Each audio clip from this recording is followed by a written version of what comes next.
We're students in Steve Williams' structures class at Auburn University, and today we're going to be talking about pre-stressing concrete beams. And when you talk about the term pre-stressing concrete beams, there's two types, post-tensioning and pre-tensioning. And we're going to show examples today of post-tensioning. We're going to use like a piece of wood. We're going to pretend like it's a concrete beam. When we talk about pre-tensioning and post-tensioning slabs, pre-tensioning slabs is when you done at the factory, they preload the cables prior to pouring the concrete. Post-tensioning slabs is normally done in the field. You'll pour the concrete first, and then they'll come out with a stretching ram and stress the cables. Okay, in our video, we're going to pretend like this is a concrete beam.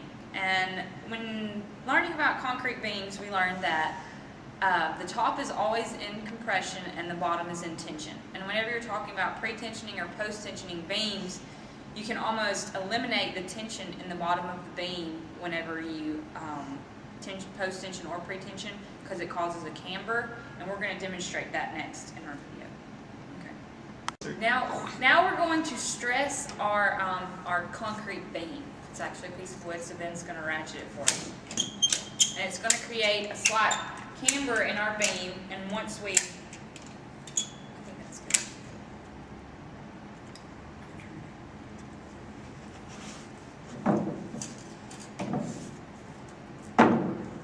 And if this was a concrete beam,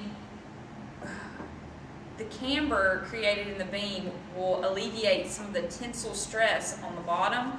As you can see, this beam is not stressed. And whenever you apply a certain amount of force, it deflects, causing tension in the bottom of our concrete beam. Now, whenever we use our cambered beam that is stressed, in the previous beam we used, or we're going to say we used 100 kips to stress the beam. And on this beam we're going to use the same amount of weight. The only difference is that this beam has been pre-stressed, which takes all the tension out of the bottom and transfers it to compression in the top. Which concrete is better in compression, so it eliminates cracks and deflection. Take the finger off. Oh! Pre-tensioning can cause cracks as well. look at that. Watch out. Oh my gosh. Yeah, one more. Let him get out of the way. I like it. Yeah, you can hear it crack. Thank you for watching our video today. We hope you learned something about pre-stressing concrete beams and also pre-tensioning and post-tensioning.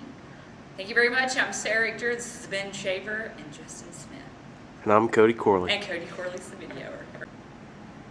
I don't know.